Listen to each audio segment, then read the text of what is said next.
నమస్తే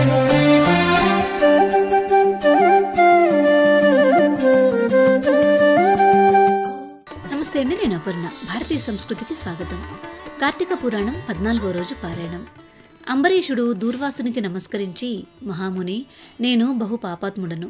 ఆకలితో ఉండి భోజనానికి ఇంటికి వచ్చిన మిమ్మల్ని అలసట పాలు చేసిన మందభాగ్యుడను. అయినా నా యందు దయతో మరలా నా ఇంటికి అతిథిగా వచ్చేశారు. దయచేసి నా ఇంట విందారగించి నా సర్వదోషాలను ఉపశమింపచేయండి అని ప్రార్థించాడు. దూర్వాసుడు అంబరీషుడిని తన బాహువులతో లేవనెత్తి, రాజా, ప్రాణదాతను తండ్రి అంటారు. ఇప్పుడు నువ్వు నా ప్రాణాలను కాపాడడం వలన నాకు పితృస్థానీయుడవయ్యావు. నిజానికి నేనే నీకు నమస్కరించాలి. కానీ బ్రాహ్మణుడను, తాపసిని, నీకన్నా వయోవృద్ధుడిని అయిన కారణంగా నా నమస్కారం నీకు కీడు కలిగిస్తుందే కానీ మేలు చేయదు. అందువల్ల నీకు నమస్కరించడం లేదు అని ఏమీ అనుకోవద్దు. నేను నిన్ను కష్టపెట్టాను, అయినా నువ్వు నాకు ప్రాణభిక్షణ పెట్టావు.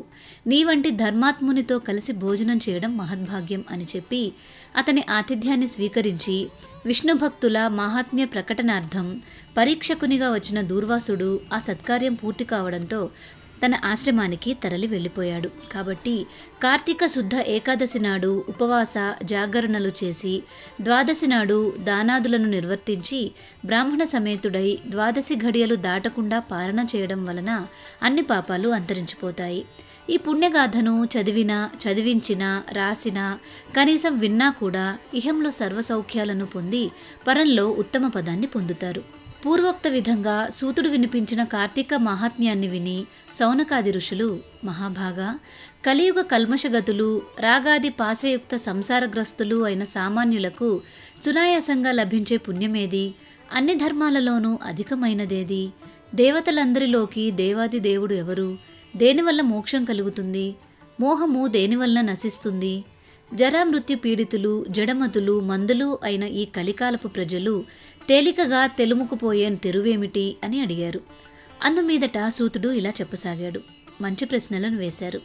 ఇలాంటి మంచి విషయాల గురించి ప్రసంగించుకోవడం వలన వివిధ తీర్థ క్షేత్రాటన స్నానాల వల్ల, వివిధ యజ్ఞ యాగాది నిర్వహణల వల్ల కలిగేటంతటి పుణ్యం లభిస్తుంది.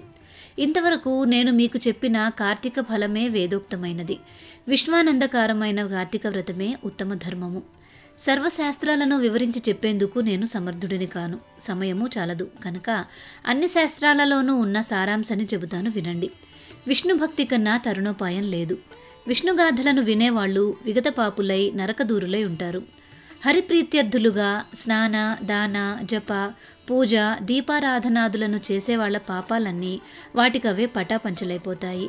సూర్యుడు తులారాశి అందుండే నెల రోజులు కూడా విడవకుండా కార్తీక వ్రతం ఆచరించే వాళ్ళు జీవన్ముక్తులవుతారు.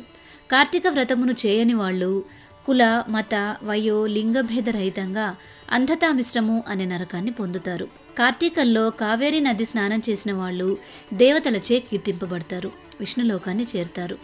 కార్తీక స్నానమును చేసి విష్ణువర్చన చేసిన వాళ్ళు వైకుంఠాన్ని పొందుతారు. ఈ వ్రతాచరణ చేయని వాళ్ళు 1000 సార్లు చండాలపు జన్మల పాలవుతారు. సర్వశ్రేష్టము, హరిప్రీతిదాయకము, పుణ్యకరము అయిన ఈ వ్రతాచరణము దుష్టులకు లభించదు. సూర్యుడు తులారాశిలో ఉండగా కార్తీక స్నాన, దాన, జప, పూజాదులు చేసేవాళ్ళు సర్వదుఃఖ విముక్తులే మోక్షాన్ని పొందుతారు. దీపదానం, కంచుపాత్రదానం, దీపారాధనం, ధన, ఫల, ధాన్య, గృహాది దానాలు అమిత పుణ్య ఫలదాలు. కార్తీకం 30 రోజులు కార్తీక మహాత్మ్యాన్ని విన్నా, పారాయణ చేసినా కూడా సకల పాపాలు నశించిపోతాయి, సంపత్తులు సంభవిస్తాయి, పుణ్యాత్ములవుతారు. ఇన్ని మాటలెందుకు? విష్ణుప్రియమైన కార్తీక వ్రతాచరణం వలన ఇహపర సుఖాలు రెండూ కూడా కలుగుతాయి. కార్తీక పురాణం 14వ రోజు పారాయణం సమాప్తం. మీకు ఈ వీడియో నచ్చిందా? నచ్చినట్లయితే లైక్ చేసి మీ బంధుమిత్రులందరికీ షేర్ చేయండి. మిగిలిన రోజు అధ్యాయాలను కూడా చూడాలి అనుకుంటే మన ఛానల్ని ఇప్పుడే సబ్స్క్రైబ్ చేసుకొని బెల్ ఐకాన్ని యాక్టివేట్ చేసుకోండి. తిరిగి రేపటి రోజు పారాయణంలో మళ్ళీ కలుసుకుందాం. నమస్కారం.